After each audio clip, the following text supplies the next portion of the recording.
عليكم السلام عليكم ورحمة الله وبركاته. وعليكم السلام ورحمة الله وبركاته. এক নম্বর হাদিস শরীফ আখলিস দীনাকা ইয়াকফিকাল আমালুল কলিল।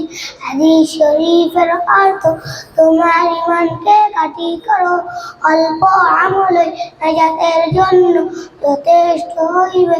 দুই নম্বর হাদিস শরীফ খায়রুকুম মান তাআল্লামা কুরআন ওয়া আল্লামা।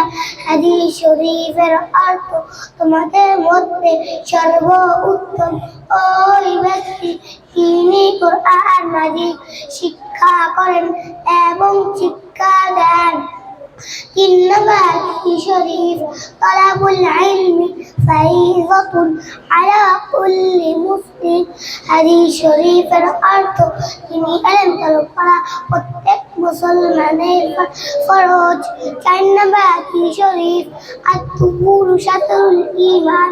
হাদিস শরীফের অর্থ পবিত্রতা ঈমানের অঙ্গ।